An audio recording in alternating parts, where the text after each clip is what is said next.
Good evening, everyone. Let's all stand, if you would. Turn to 142 in your songbook. 142. We'll sing the first and the last verse.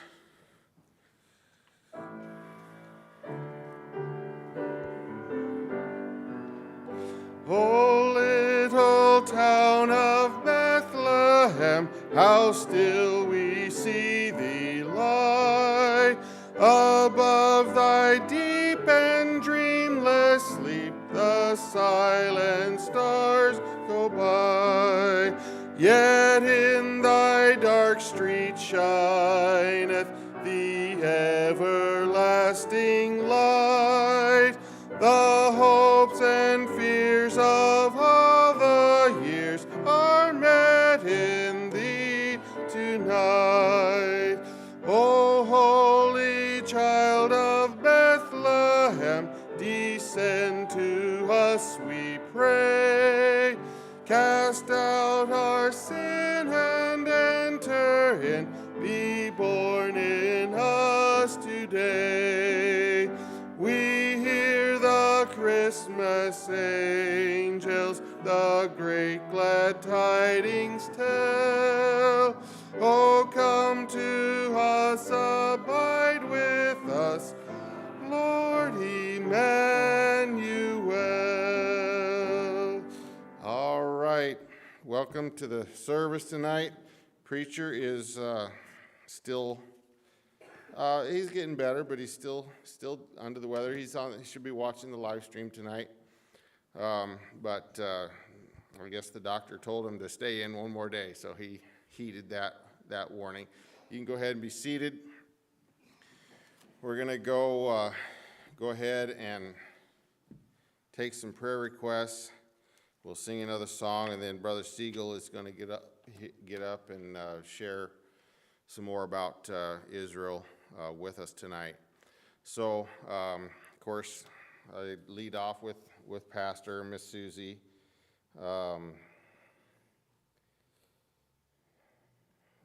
With their illness, and then anybody else got any prayer requests?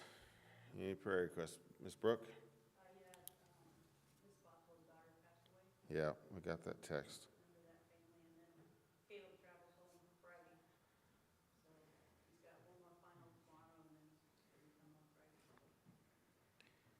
Okay. So we got the Bothwell's daughter passed away, and then Caleb Farrington is traveling, coming home for Christmas already. Hard to believe it's a semester down in the books already for him. Go ahead, buddy. Your mom. How's she doing, Brother Nick? Better. She's doing better? Yep. Good. Victoria. She had the Rona too, I guess, huh?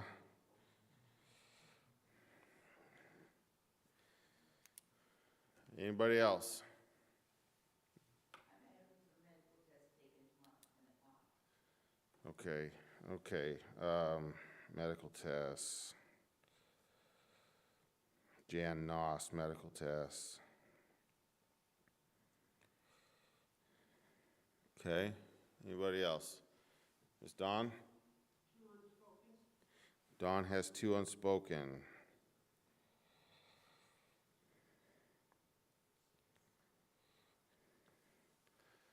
Somebody over here? Brother Brian? My cousin Carol has, she's in her early 50s. She has returning breast cancer. Okay. Brian Sargent's cousin Carol has breast cancer, returning breast cancer. My pen is being rebellious.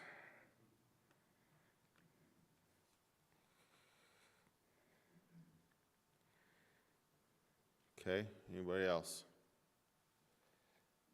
Brother Randy? Brother Randy has an unspoken.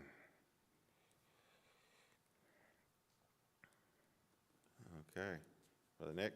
I went to the doctor today for my cardiologist checkup, and things are looking better, but I gotta go back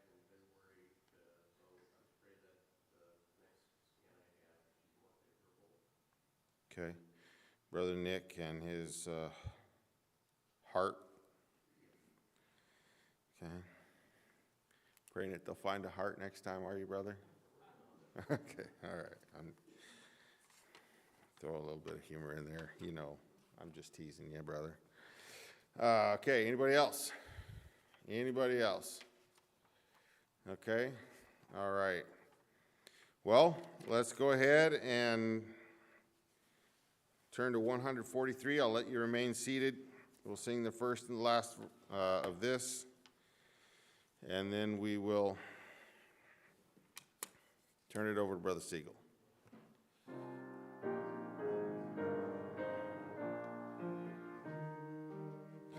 I heard the bells on Christmas Day, their old familiar carols play, and wild and sweet the words repeat of peace on earth, goodwill to men. Till ringing, singing on its way, the world revolved from night to day. A voice, a chime, a chant sublime of peace on earth, goodwill to men. All right, I'll have a word of prayer. Brother Segal, you make your way up here, and we'll turn it over to you. Lord, thank you for this day, for the opportunity that we have, Lord, to come to church in freedom still. Lord, I just thank you for that. I pray that you just speak to our hearts tonight. Bless us, Lord, with the message, Lord, that Brother Segal will bring to us, I pray. In your name, amen. Brother Segal.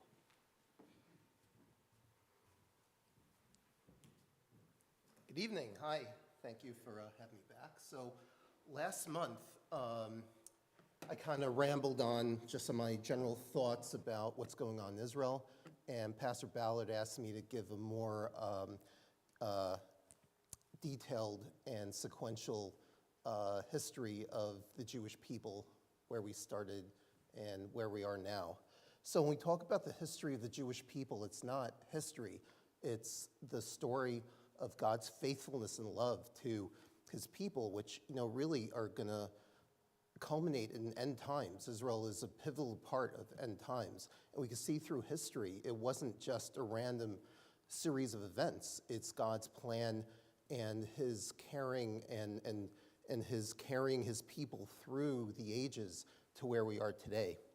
So when we start talking about the Jewish people, it's important to understand that the Jewish people are not a religion. A lot of anti-Zionists say Jews are a religion and not a people, but the Jews are a people. We have everything that every other nation has. We have a land, we have common goals, we have a language, we have, within our people we have a religion, and we have everything that binds every other nation. Now, with the Jewish people, for 2,000 years, we were separated from our land. But if somebody from France moves to the United States for 2 years, they'll still say they're French. And with the Jewish people, it was 2,000 years, not 2 years, but the Bible says for God, 1,000 years is like a day, so it may as well have been 2 days. So for the Jews, through history, we stayed together as a people, and we always, in every generation, prayed every day to return to the land, which happened in our lifetime, which is quite remarkable. So the nation of Israel started off in the Bible, in our Bible, so we know about this because this is what we study and read, it's God's word. And Abraham was our father, but we could look at it that the nation of Israel started at Mount Sinai, where God gave us a common purpose. He gave us the law, he gave us the Bible, and with that, we had a national identity. God divided up the land of Israel for us in the 12 tribes. As we know, Levi, the tribe of Levi, did not get their own land. They had cities, and they were serving God in the temple. And the other parts were divided up in the Bible. So the cities that we see here are cities that exist today. The boundaries of the land of Israel were the largest in the reign of David and Solomon. And we see here in the middle, the northern boundaries reached all the way up to Iraq. It included, was Jordan, all of Syria, and this was all Israel. As we know from the Bible, the nation of Israel became divided after Solomon, and it became the northern kingdom of Israel, the 10 tribes, and the southern kingdom of Judah. The Assyrians conquered the northern kingdom, and that we see in the book of Kings and Chronicles, and they took and exiled all the people. Very few remained. And those 10 tribes were lost. They're referred to as the 10 lost tribes of Israel, and they assimilated with the different places that the Assyrians took them. The Assyrians purposely wanted to dissolve the national identity, and for those 10 tribes, that did occur. The thought is that when Jesus returns, all those 10 tribes will be reunited to Israel. The southern kingdom of Judah remained for another few hundred years. Both kingdoms did evil in the sight of God, Israel worse than Judah, but Judah remained until the Babylonians under Nebuchadnezzar, and we see that also in Chronicles and Judges, conquered the land, destroyed the temple, and brought the Jews to exile as a group into Babylon.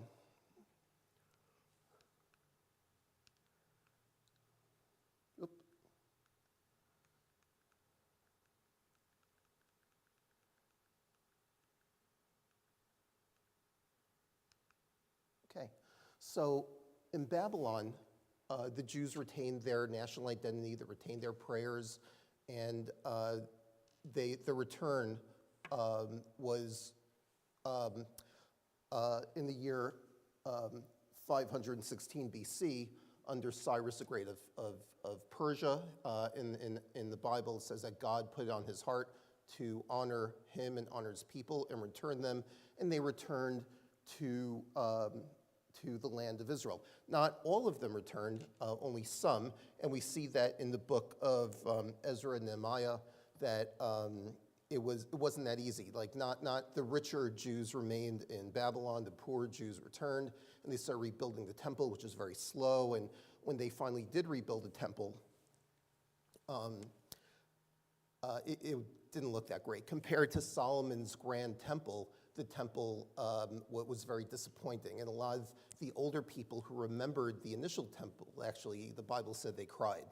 And in the book of Ezra and Nehemiah, God prophesied that this temple will regain God's glory even greater than the first temple. So that didn't physically happen, but that did happen when Jesus was brought to the temple and Simeon raised him.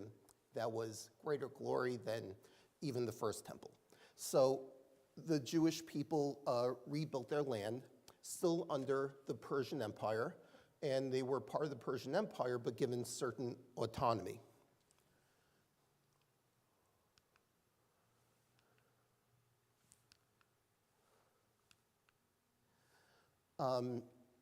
The Persian Empire was taken over by the Greek Empire. Alexander the Great conquered the world.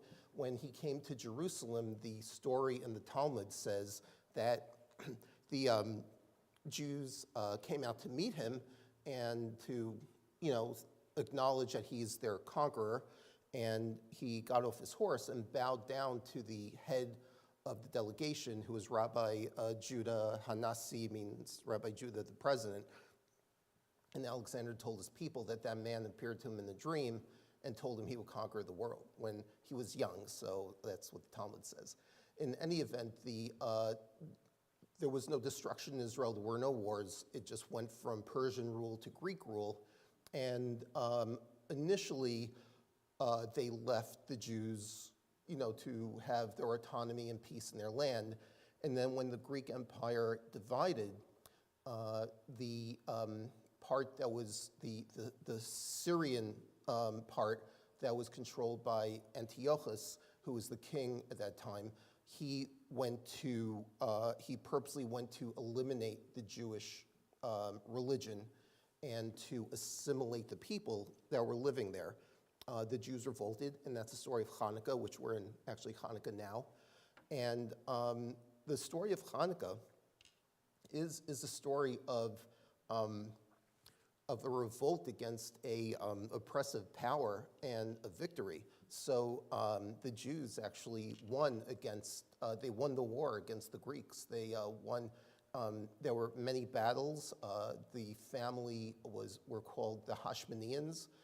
They were priests, and they led the revolt, and they won the war. And this is the land. Initially, it was just Judah, but then they established a kingdom, the Hashmonean dynasty, and in the successive kings, they kept on capturing more and more land until they captured almost the entirety of Israel back from the Greeks. And initially, they were very God-honoring, God-fearing. They rededicated the temple, and they ruled essentially a theocracy. They ruled with the Bible. Very shortly, their grandchildren veered from the principles that they fought for and started becoming assimilated into the Hellenistic culture, which is kind of crazy that just 2 generations and they're there. Rome took over from the Greek Empire, and there was no military conquests. Rome just, through treaties, established control over Israel. Early on, the Hashmoneans made peace treaties with Rome, who was an up-and-coming power, to help them in their fight against the Greeks. And in doing that, Rome just assumed control. So the Jewish autonomy ended, and Rome was in control of the land of Israel. So Roman rule became more and more oppressive. The king Herod, who is who we read about, he actually wasn't even Jewish. The Hashmoneans conquered the Idumeans, who are from the land of Moab, and they kind of took in their ruling family into, they allowed them to have power, and Herod was part of that family. The Hashmoneans forcibly converted the Idumeans, so they were Jewish, but not really Jewish, and the Jews kind of really resented Herod because he was not a Jewish king ruling over the Jews. He was appointed by Rome. And then we know from the Bible that the Romans started taxing heavily, ruled with a heavy hand, and the people were very much wanting another revolt against Rome. And this is the time where our Savior was born in Bethlehem. And at that time, the Jewish people were kind of splintered into many different sects. There were, we know that there were the Pharisees, who were very much adherent to the very strict rule of law. There were the Sadducees that were the ruling power, and they kind of controlled the priesthood. Ironically, the priests should be the ones adherent to the law, but instead it became the ruling class, and they used it for self-gain. There were other groups. The Essenes were the group that kind of were a monkish type of group that kept to themselves in Dead Sea, around Dead Sea area. The Dead Sea Scrolls were from the Essenes. And then there were the sects that wanted to revolt against Rome. There were different sects. There were the Zealots, who were very much pushing a violent overthrow. There were splinter groups from that, and then there were the masses of people who really didn't belong to any group. They were like, when you talk about the Pharisees, the Sadducees, that just really the ruling kind of class that was in control. The majority of the people, they just wanted Rome gone, and they supported an overthrow. So from this, with the early church, the church was just one of those sects according to the Jewish people. You know, the Jewish people didn't exclude the early believers. They thought they were just, you know, one other sect, and they were part of the congregation. They were part of the people. We read about, you know, how Paul would go to the temple and he performed all of the rituals. You know, he even, when there was talk that he wasn't, he purposely went out of his way to show that he did observe the laws. So the early believers were Jews who believed and understood that Jesus is our Savior. And, you know, there were conflicts. You know, there was persecution of the church, but in general, they were accepted as one of the sects of the Jews. And through this, after Jesus' resurrection, the church continued, but very quickly things boiled over. And the census that we read about in Luke, when the Romans wanted to take a census to count everybody, and Joseph and Mary had to return to Bethlehem, the reason for that census was to increase taxation over the people, which enraged the Jews. And there was actually a smaller revolt that broke out just because of that census. And not only was it because of taxation, but God commanded the Jewish people never to be counted, never to have a census. In Kings, David did a census. King David did a census, and because of that, God sent a plague and killed thousands and thousands of people. So with that census, there was a mini revolt, which was put down, but that kind of started the talks of revolt. And in the year 66 AD, which, you know, 33 years after the resurrection, there was a full-blown revolt in the land of Israel. So it sounds kind of crazy that Israel could think that they would beat Rome, but it wasn't actually that crazy. At that time, Jews were about 15% of the population of the civilized world. Jews were in communities all over the Roman Empire, and they figured, you know, they did it against Greece, we could do it against Rome, and generally there were God-fearing people who believed that it was God's will and they were doing God's work. A few things sabotaged that revolt. First was infighting. The infighting was extreme. The different groups fought against each other. Even in Jerusalem, the fighting was so bad that one group destroyed all the food stores with a fire, and they were disorganized and they were a mess. The plan was that when the Jews in Israel revolted, all the Jewish communities in the Roman Empire would revolt as well. And that didn't happen. It actually did happen, but it happened 100 years later. It was called the Kitos War, where the Jewish communities all over the Roman Empire revolted. Not very effective. It would have been possibly effective if it happened at the same time. So the Jews prepared for war. They initially did take over the land, which wasn't that hard because there weren't that many soldiers in the land, Roman soldiers, and then they prepared defenses. And their main general was Josephus. We know him from the books that he wrote. His name that he was given at birth was Joseph ben Mattatyahu, Joseph the son of Mattatyahu, and he was from the Jewish aristocracy. And he was sent to Rome initially to negotiate and things like that. He studied in Rome and he saw the power, and he wasn't full-heartedly into this rebellion. In fact, he kind of thought that they were just going to lose from the onset. So he was put in charge of the defense of the north, and when the Romans attacked, him and his generals fled very early on, and they hid in a cave. So he was in the cave with his generals, and they made a treaty that they wouldn't be captured alive, and they would all kill each other. The last person killed themselves. He was supposed to be the last person. Instead of killing himself, he surrendered to Rome, and told his captors that he would be very important, and he knew all the plans, and he was an important general, so he was spared. He was actually adopted by the general, and he was called Josephus Flavius. So that's all very bad, and Jews consider him a traitor. But what he did do is he wrote books about the revolt, and very long books. And he made it, he had to, and possibly wanted to, give it a twist favorable to Rome, but he has the best documentation of the Jewish war against Rome. So from a Jewish believer, it's really pretty incredible that just 30 years after the resurrection, the temple is destroyed, the Jews are scattered, and as if God is kind of starting his people from anew. But that did happen. After 4 years, in the year 70, the temple was destroyed, and millions of Jews were slaughtered.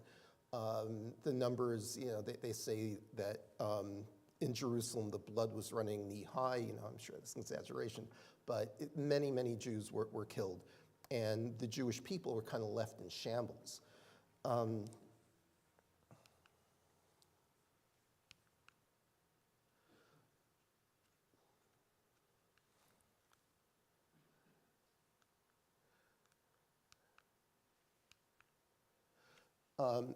The only group that survived the temple from the different sects were the Pharisees. The Sadducees, the Essenes, were essentially wiped out. And the Pharisees only survived because of one man who the Jews now consider one of the main heroes in Jewish history. And his name is Rabbi Yochanan ben Zakkai. He was a leader of the Pharisees, and when the Romans besieged Jerusalem, the Jews themselves didn't let anybody out. They wanted to keep everybody in Jerusalem, or the people would escape, and it would dilute the population, make them look weak. So his students snuck him out in the coffin and said he was dead from a bad disease. And, it's kind of thing like, I wouldn't look in a coffin if I were you. You just catch a bad disease. And he actually got snuck out of Jerusalem, and he went to the Romans and asked permission to start a school in a town called Yavne, which still exists today. And because of that school, the Pharisaic tradition survived, and it was the only part of Judaism to survive, and that's stayed modern Judaism. So when the temple was destroyed, the temple was the center of Jewish life and religion. It was a real problem. So the solution was, instead of temple worship, you replace the center of Judaism with charity, prayer, and repentance, which, is great. It sounds nice, but that's man-made. It's not, what God said. But that's kind of the best they had, because the temple was destroyed and the Jewish people were, really in shambles.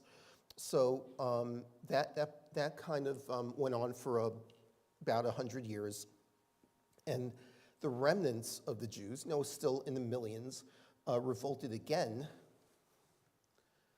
in the year 135. And there was the leader of the revolt was named Simon Bar Kokhba. The head religious leader was Rabbi Akiba, who was regarded as one of the greatest scholars, and he supported the revolt, said the revolt is from God, and he renamed Simon Bar Kokhba Simon Bar Kokhba, which means son of the star, which kind of an allusion to that he's the Messiah. And he did proclaim that Simon Bar Kokhba was a Messiah. There was an initial success against Rome, so they did have about 2 years of independence. Here they minted their own coins. This is what we find kind of as images of Simon Bar Kokhba. They conquered Judea, and the rest were the other parts. Samaria was up there. The Samaria is interesting. We know that the Jews looked down on the Samaritans, because the Samaritans were not really Jews. In the book of Kings, it describes that when Assyria conquered the 10 tribes, they brought in other people from other places to populate the land, and it describes how bears came and kept on eating them. So they went to the Assyrians and said, we can't live here. And the Assyrians actually asked God's prophets what to do. And God's prophets said, if you want to stay in the land, you have to honor God. So the people started observing Jewish law, but they weren't really Jewish.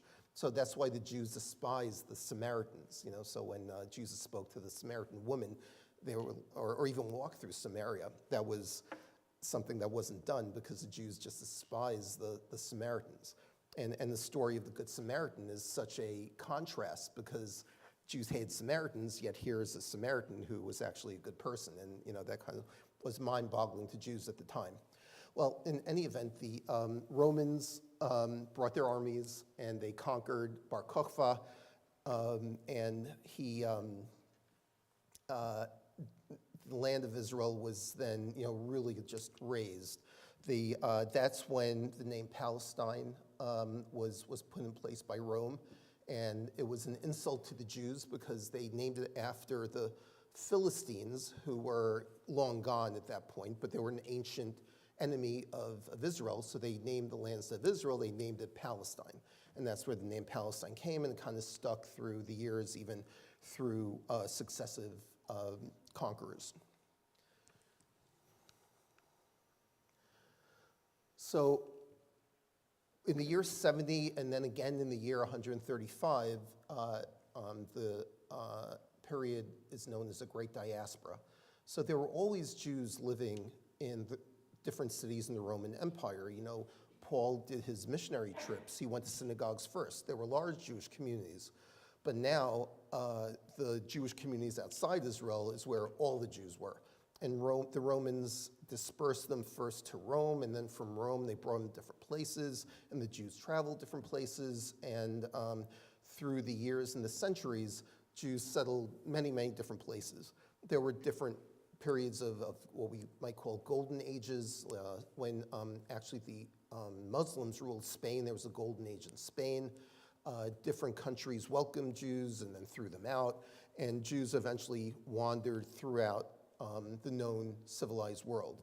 The Jews in the Arab countries have some of the oldest Jewish communities there for thousands of years. In Babylonia, was one of the largest Jewish communities. That's actually where the main Talmud was written. That's where the biggest schools were and the scholars were. In Europe, it was a little less kind of structured because they kept on getting kicked out and wandering from place to place. Through the diaspora, Jews always kept their identity, kept together as a people, and in the prayers, every day, Jews pray to return to Jerusalem and the land of Israel.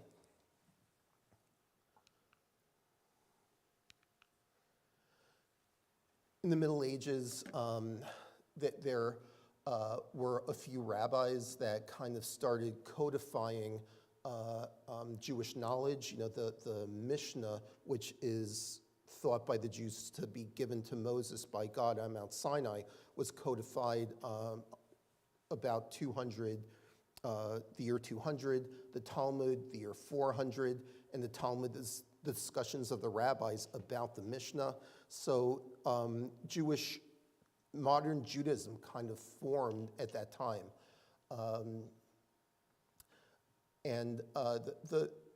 The Jews, had persecutions. There were times when a group of Jews said, let's just return to Israel, and they did through the years. Some were successful, some weren't. There's some towns that were formed that still exist today as Jewish towns. There was a mystical group that went to the town of Safed in North Israel, and that exists today and still kind of a mystical town. Through the centuries, they just went through waves of success and persecution, but they always, in every place, stayed together as Jews. There were very few people who assimilated, who left the community. Most Jews stayed together, both in Arab countries and in Europe. The Jews in the Arab land, they're one of the oldest Jewish communities, and they did pretty well, although through the Muslim conquests, they were treated as second-class citizens, and as the Muslims were conquering lands, they did kill a lot of Jews, but the Jews that survived afterwards were accepted as second-class citizens, but they were allowed to be Jewish, they were allowed to do certain things, certain professions, but they did relatively well. And they were in relative peace through the centuries. And their communities grew and actually thrived. You know, the Baghdad, in Iran, in Morocco, very, very large, thriving Jewish communities.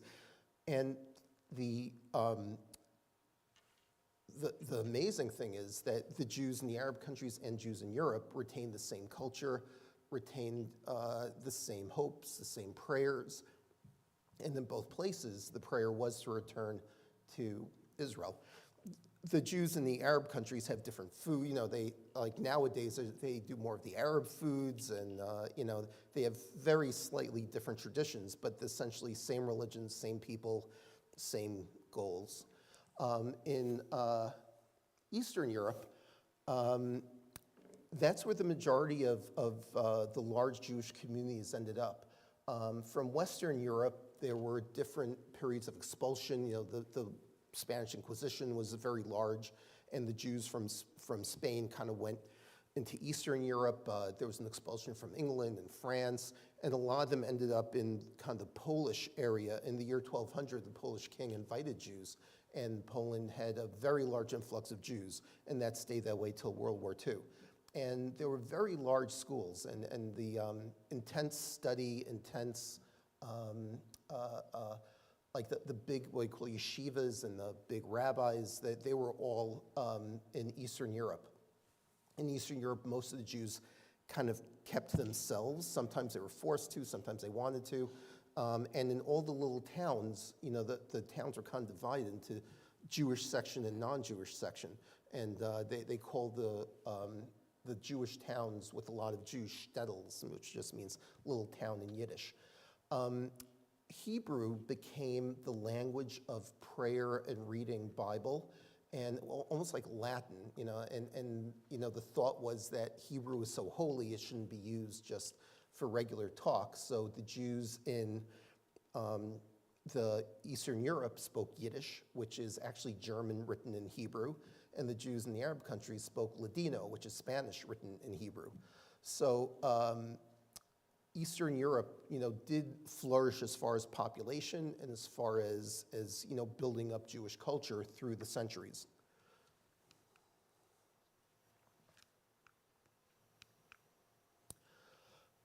In Europe, especially Russia, Ukraine, there were periodic persecutions.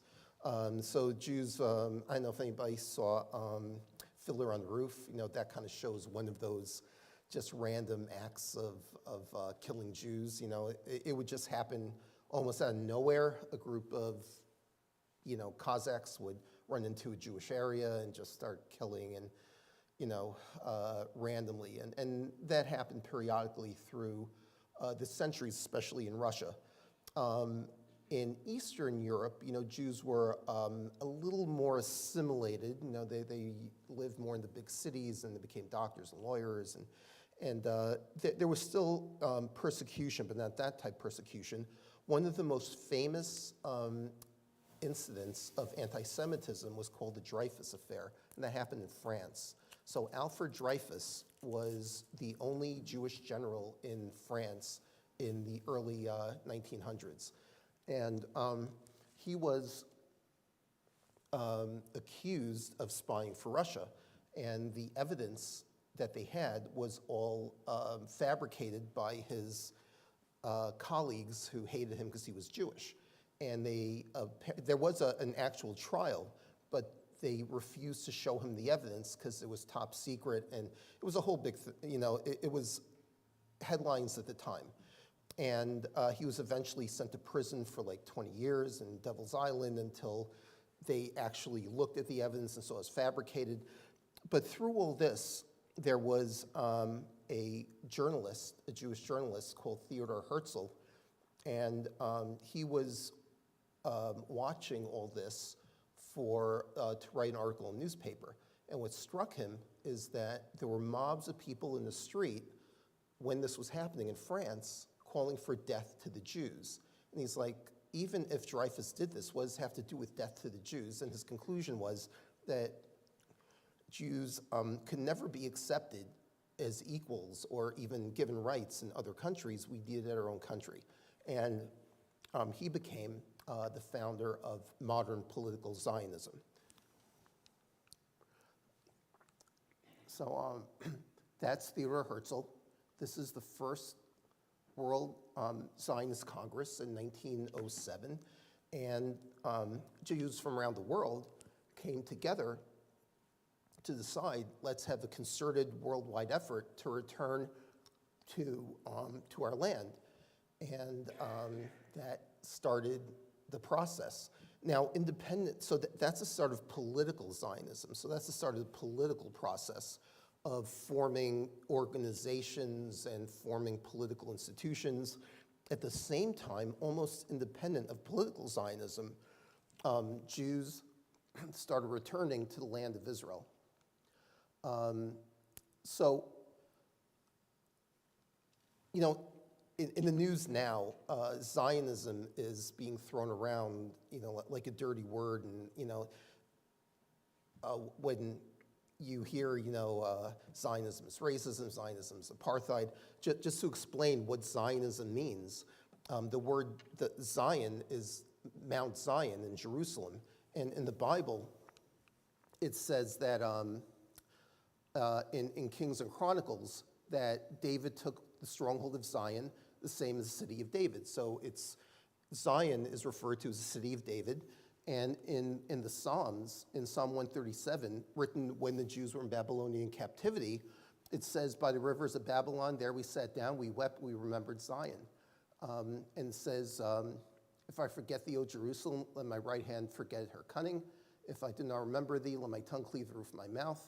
If I prefer not Jerusalem above my chief joy. Because of this, at Jewish weddings, we break a glass to remember that even during our chief joy, we remember the destruction of Jerusalem and that we were, banished from Jerusalem. Nowadays, we use a light bulb because Jews are superstitious, and if you step on the glass and it doesn't break right away, they think it's bad luck for the marriage, so use a light bulb, just a small fact. So that's Zionism. Zionism just means Jews returning to Israel. It's that simple. It's not necessarily political. Doesn't mean anything else. So when people are anti-Zionist, that just means they refuse to acknowledge that Jews have a right to come back to their land of Israel.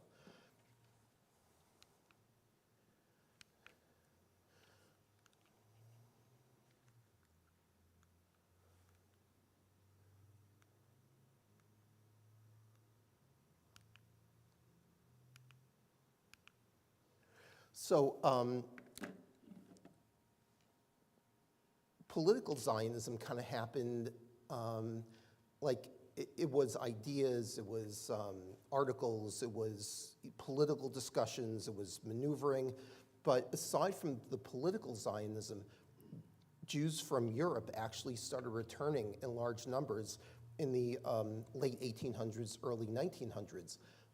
The reason for that was the Enlightenment, the emancipation in Europe kind of brought all these new ideas, and young Jewish people thought, I don't have to stay in the shtetl, I don't have to live under the threat of pogroms, I don't have to be a second-class citizen.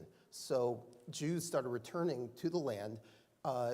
This land was now under the Ottoman Empire, the Turkish, who didn't care about anything. They were also very corrupt.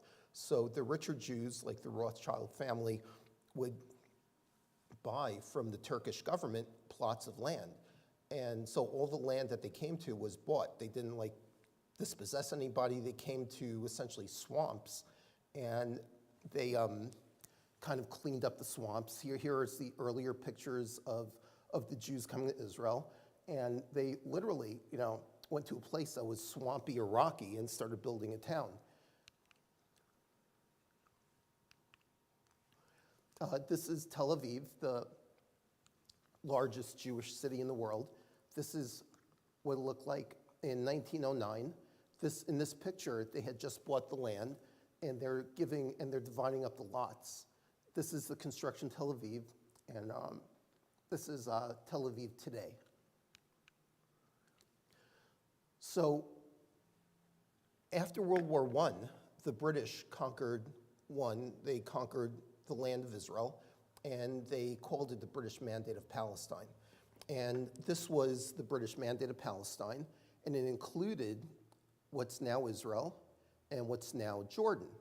So the British government sent a letter from the British foreign minister to the president of the World Zionist Organization, who was Chaim Weizmann, and the letter said that Her Majesty's government views favorably the establishment of the Jewish state in Israel, and the Jews took that as a promise. Now, the British also made other promises, conflicting promises to the Arabs, but to the Jews, this was a promise that this would be a state of Israel. So in the 1920s, for political reasons, the British gave this part to Arab Bedouins, and it became the made-up country of Jordan.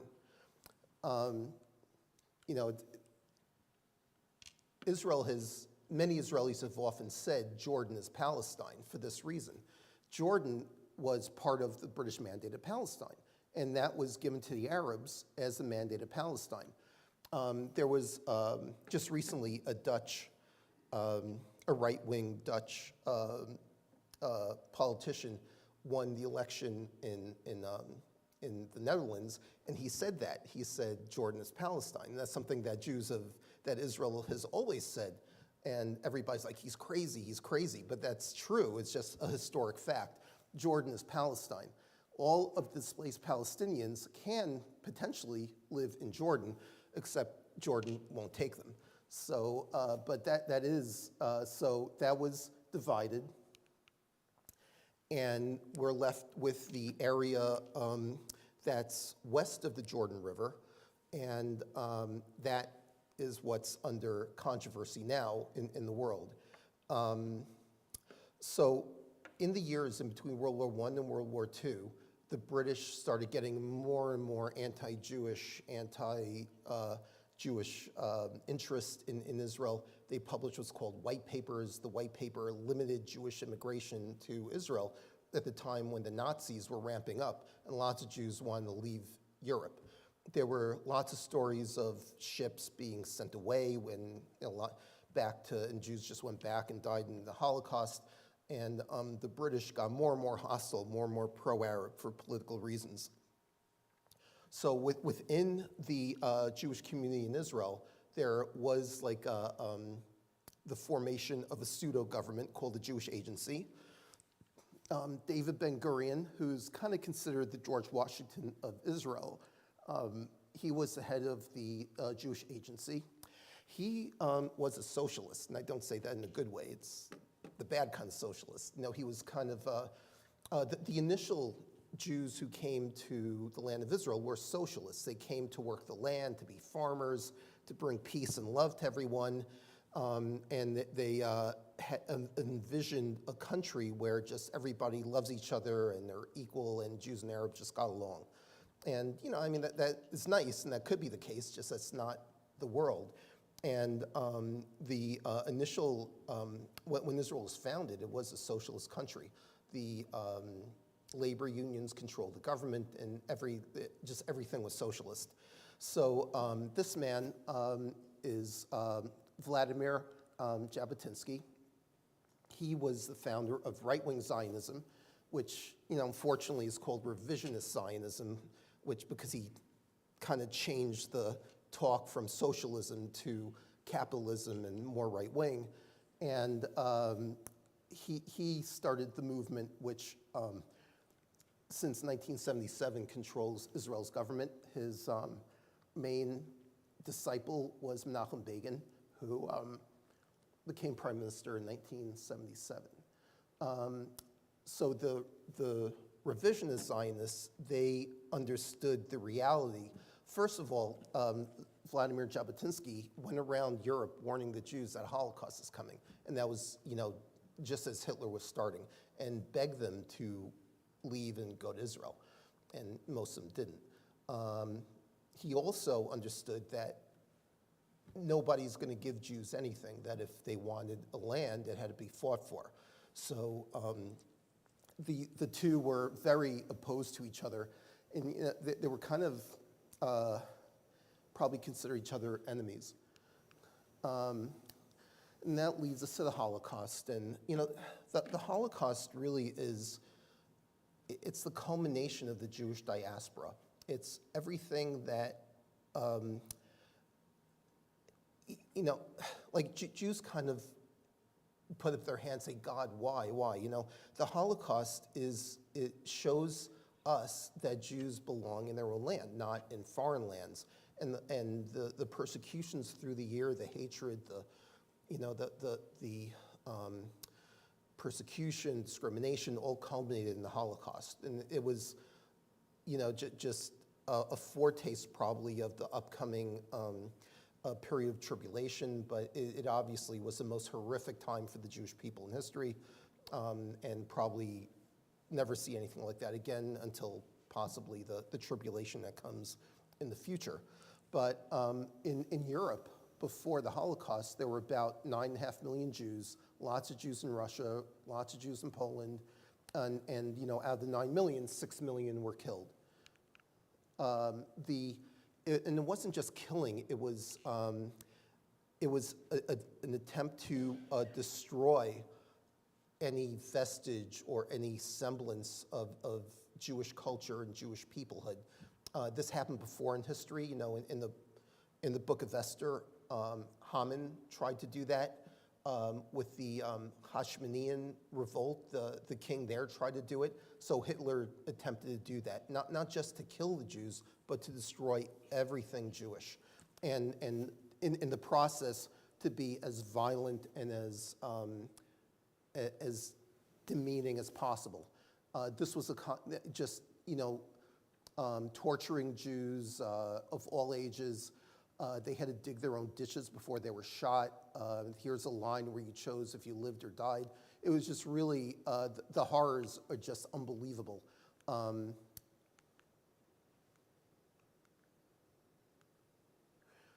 Children, at any age were killed, gassed, experiments were done on them, just the horrors were unbelievable.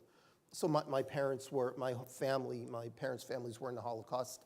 They have memorial books, and here is the people in my father's town that were killed by the Nazis. All these are, relatives. This is actually my father's mother and two kid sisters, and the rest were his uncles and cousins. My mother's maiden name was Kozlovsky. There's all the Kozlovskys that were killed. My grandmother's maiden name was Bloch, and these are all the Blochs that were killed in the town. And this is a small town, so these are all, close relatives. So after the Holocaust, the Jews that survived obviously didn't want to stay in Europe. Almost everybody left. Not everybody, but almost everybody. And they went either to the United States or they wanted to go to Israel. The United States had quotas, and in Israel, the British didn't let Jews in. So my parents, for example, they only wanted to go to Israel. They did not want to go to the United States. And this is a picture of a group that's about to go to Israel. Here's my mother, here's my father.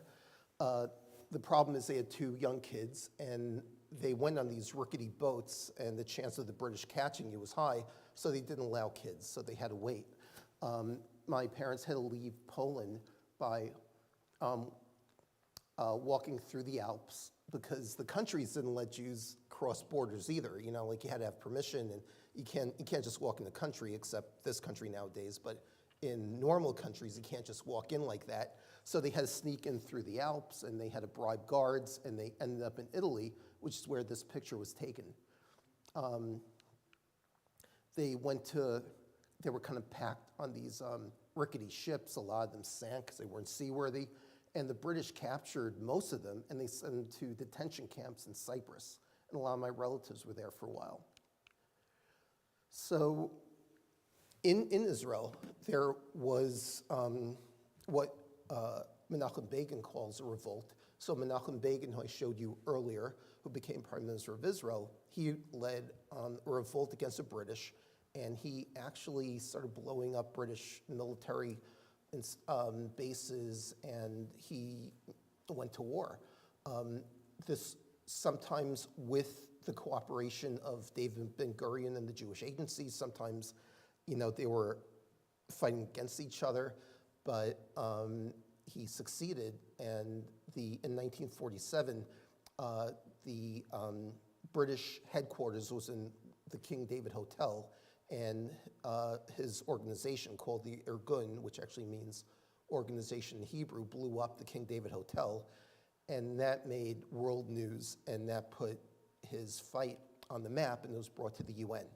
It's kind of interesting, at that time in Israel, there were different factions. There was David Ben-Gurion's faction, and his quote-unquote army was the Haganah. There was Menachem Begin's group, which was the Irgun, and there were smaller splinter groups, which were, people say, more extreme. They actually did assassinations of British officers and generals. It was almost like the factions in the time of the revolt against Rome in 70, only this time there wasn't as much infighting, and they succeeded. So with that revolt, the British brought the issue to the UN, what should we do about Palestine? And their expectation was that the UN would say, keep on doing what you're doing, but they didn't. And they brought a partition plan to vote at the UN, and it didn't look like they were going to have the votes, because Russia probably wasn't going to vote for partition of Palestine into a Jewish state. And without Russia and all its votes with the communists, with the Union of Soviet Socialist Republic, they wouldn't win.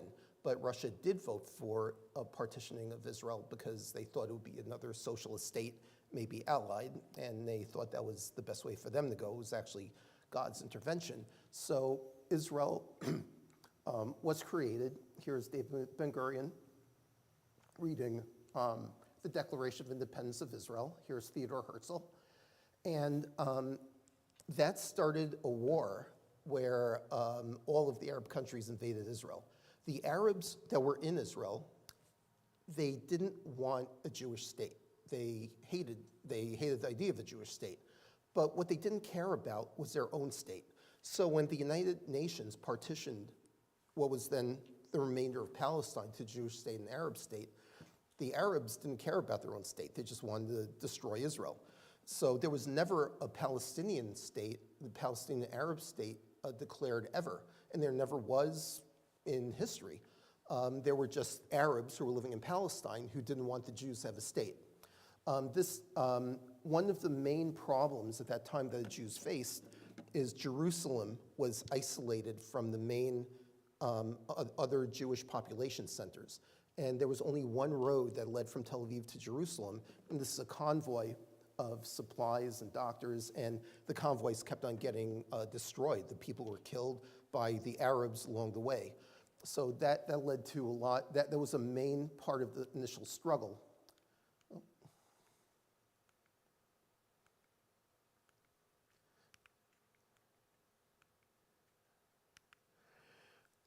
And this is just to put things in perspective, the size of the land we're talking about. This is the size of Israel compared to the United States. It's about the size of New Jersey. And this is the size of Israel compared to all the Arab countries. So it's not that much to do with land, because the land is, minuscule. It's more the Arabs don't want the Jews to return to their land and have a state, and it's satanic. In the War of Independence, this was the initial partition plan. The blue is the land that was given to the Jews. The brown is the land that was given to the Arabs. All the Arab countries, not just the neighboring Arab countries, but all the Arab countries sent armies and attacked Israel. And it didn't look too good in the beginning. Israel counterattacked, and they were left with these boundaries after 2 years of fighting. In the War of Independence, out of 600,000 Jews, 6,000 Jews were killed. So that's like the equivalent of 3 million people if 1% of the United States were killed. But they were left with these borders, and you can see Tel Aviv is here. This is a very, very narrow corridor. You know, it was easy to, shoot missiles from this part of Jordan to Tel Aviv. So after the war, Jordan kept this part of Israel and the old city of Jerusalem, and Egypt took over the Gaza Strip. So they controlled it, and they had it for, until 1967. No talk of making a Palestinian state. It was just belonged to Egypt and Jordan. In the War of Independence, Israel didn't even really have an army. It was kind of just, settlers with guns. There were women fighting, and women didn't fight again until actually just recently. There were women soldiers fighting in Gaza, and they really didn't have a lot of ammunition. It was very limited. It definitely is a miracle that they won. That's one of the main incredible miracles that Israel even survives. Sorry. Okay, so after Israel gained independence, Jews from all over the world kind of came into Israel. The Arab states kicked out their Jews forcibly and, told them, you could leave or you'll be killed. So 700,000 Jews came from the Arab countries to Israel. And here are Ethiopian Jews, and here are Yemenite Jews. The Ethiopian Jews are one of the oldest Jewish communities. The community predates the Talmud. They actually never heard of the Talmud. And, but they kept their faith and their culture and their peoplehood for 2,000 years, and they were brought to Israel. Not easily, because there was wars there, and the government actually didn't let them go, so they had to be snuck out. And these are Yemenite Jews. Yemenite Jews also were very remote. They never saw planes before. They lived in little towns, but they knew the prophecy that God would bring them back to Israel on eagle wings. So they thought the planes were eagle wings. And they did pretty well. They actually came, and some of them had more than one wife, so Israel had to change the law to allow them more than one wife. They were kind of freaked out when they saw escalators and elevators, but they got used to it. And all Jews are now assimilated and part of Israeli society. So in the years since 1948, there were many wars. Egypt was one of the main aggressors, and Israel went to war against Egypt in 1956. They captured the Sinai when the president of Egypt blocked the shipping to Israel. In 1967, the Arab states were preparing for war, and they announced that they had their armies mobilized. They made the UN troops that were supposedly peacekeepers in the Sinai leave, and they put their troops right against the border. So Israel did a preemptive attack in 1967. They destroyed the air forces of Egypt and Syria when they were on the ground, and they captured the entire Sinai, Judea, Samaria, Golan Heights in 6 days. This is Israeli soldiers when they captured the Western Wall. This is the hero of 1967, Moshe Dayan. This is Ariel Sharon. He's actually the hero of the 1973 war. In 1973, the Arabs made a surprise attack on Yom Kippur, which is the holiest day, the Day of Atonement, and they actually surprised Israel. And they overran the Sinai and the Golan, and Israel kind of thought they had it. They actually thought they were going to be destroyed. Moshe Dayan, who was the hero of 1967, apparently lost it and just, thought we have to surrender for peace and hope for the best. Ariel Sharon, he found a weak spot in the Egyptian army lines, and he crossed over the Sinai into Egypt, surrounded the Egyptians from Egypt, and started destroying their army. So as Israel was winning, that's when the United States made them stop, because they were afraid that Russia was going to get involved and it would be World War III. Israel went to war again in the 80s. against the Palestinian Liberation Organization in Lebanon, and that war lasted for a very long time. Israel took over Beirut and did similar to what's going on today. They got PLO to leave Lebanon. So from 1950 onward, Israel has dealt with Arab terrorism, and it's been the most vile, disgusting violence that no country endures that type of thing. They particularly go against schools. This is school buses with kids that was blown up by terrorists, and it happened from 1950 onwards. So in 1950, there was no Israel occupation of Judea, Samaria, and Gaza. It was just about destroying Israel. And it has continued through that time. After 1967, they changed their story, say, oh, well, now it's because you control the land that's supposed to be the Palestinian state. But before that, there was no such excuse. So it's been continuous, and October 7th of this last year might have been the worst in recent history, but it's nothing new. As far as Israeli politics, the country was controlled by by socialist Zionists until 1977, and they controlled every part of life. And anybody who wasn't a labor or Zionist or socialist was excluded from everything. In 1977, it was almost like a revolution that Menachem Begin won the election, and his party is God-fearing and supports, freedoms, and is, kind of like the, right wing of this country.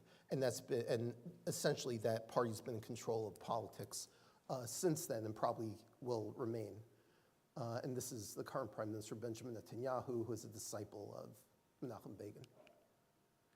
So 20% of Israel's population is Arab. These are Arabs who didn't listen to the Arab countries that told them to flee in 1948.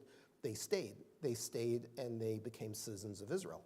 And all of them are citizens of Israel, and all of them vote, and all of them go to school, all of them get medical care, all of them have every right that every Jewish citizen of Israel has. This is the head of the Arab joint list, the Arab parties in the Knesset. They have, they're represented in the Knesset, in Israel's parliament. They even sometimes call for Israel's destruction in the Knesset. They're allowed to do that because Israel has free speech. Here's the head of the Arab parties talking to Netanyahu and the president of Israel.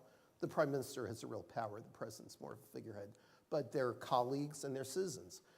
Here are Israeli street signs and road signs, and you see there's Hebrew, English, and Arabic. That's because Israel has 3 official languages: Hebrew, English, and Arabic. So Arabs are full citizens, and they probably wouldn't say it out loud because they're afraid of of other Arabs, but they all would much prefer to be part of Israel than any kind of Arab state. There have been peace treaties, and from the very beginning, Israel has wanted peace, tried for peace, but it's not peace at the cost of destroying yourself. But there have been peace treaties. The biggest one was with Egypt, and that was a real game changer because Egypt was the biggest, strongest country neighboring Israel. Jordan came in 1994, and these other countries are under Trump. And if, I would imagine if Trump gets reelected, more are going to follow, especially the big one is Saudi Arabia. So that's the story of the Jewish people that we're at today.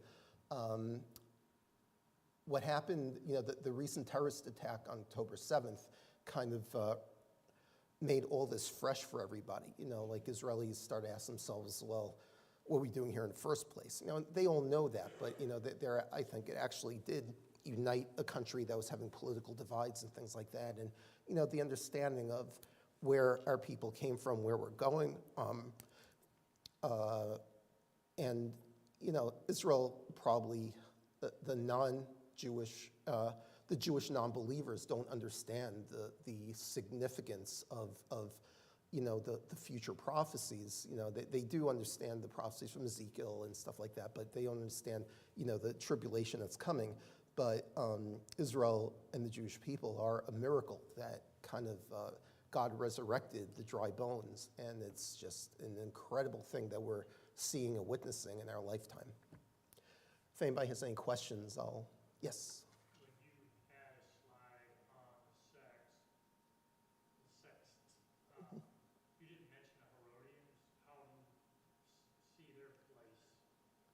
Yeah, so my understanding, they were just the ruling party that was almost pro-Rome, And actually, in all these periods, there was a Jewish contingency that was pro the occupying force because they were the rich and they kind of wanted status quo, almost like the people that supported the British during America's War of Independence.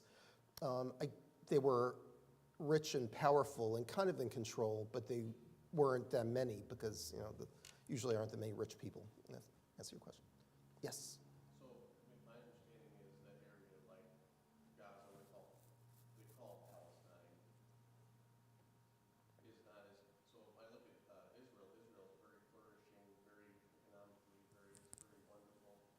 And it's another part where these people are all at, where they like Hamas and all these people are at, and it's just ruins. Is it like things they want something that they don't have? Other than the fact they want to destroy Jews? Yeah, that's a good question, and it's complicated, and it's on many levels.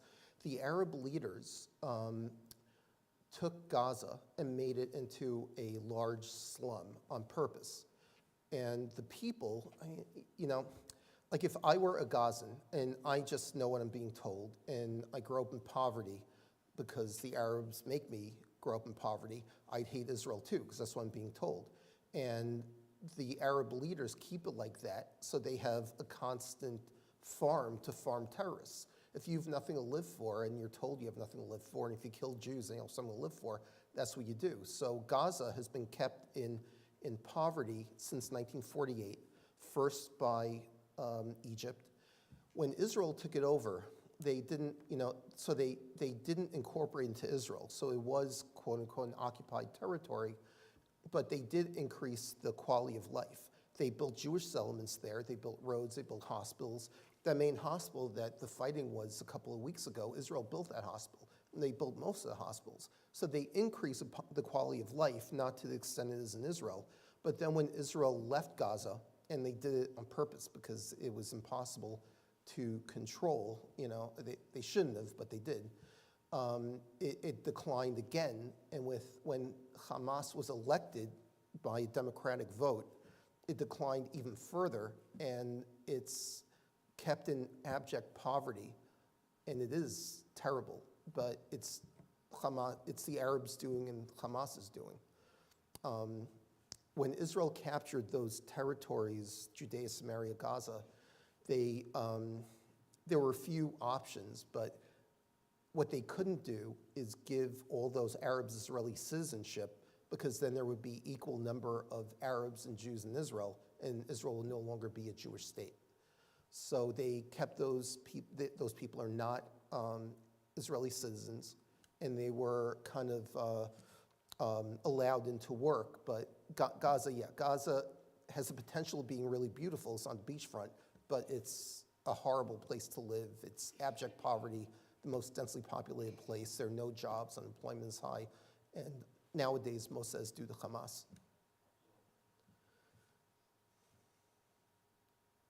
Okay, thank you.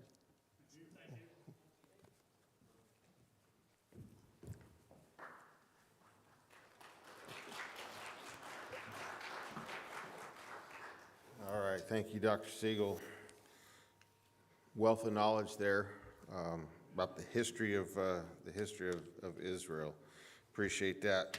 So at this time, Ms. Mary, if you could come, we're going to go ahead and have a time of prayer, and then we'll be dismissed. I will need to see the choir for a brief moment after the service concluded, so that we can prepare for Sunday, but at this time, let's go ahead and let's have a time of prayer. We want to remember Pastor Susie, the Bothwell's daughter, Brother Caleb as he travels, Caleb Farrington, Victoria, and Jan Nost with a medical situation there. Don, two unspokens, Brian Sargent's cousin, Carol, with breast cancer, and Brother Randy has an unspoken, and Brother Nick's heart situation.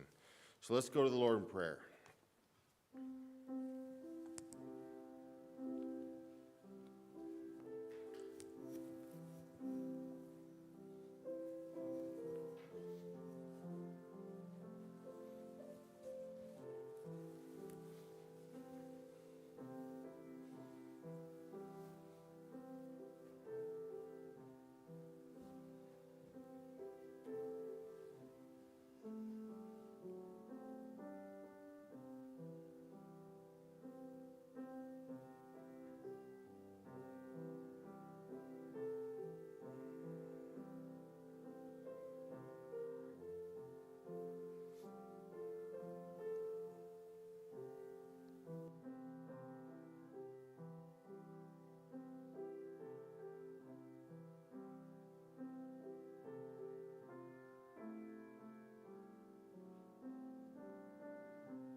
Let's go ahead and be dismissed in prayer. Brother JJ, do you have anything that needs to be announced or anything? Lift your voice if you would and dismiss us in prayer. So, dear Lord, thank you for this opportunity, Lord. Thank you for just giving us an opportunity to continue to learn. And Lord, I pray that just continue to be with us, Lord. I pray that we can continue just to focus on you, Lord, and allow us to glorify you in all that we do. And give us peace as we go our way. In your name we pray, amen. Amen. Choir, if you can quickly come, we'll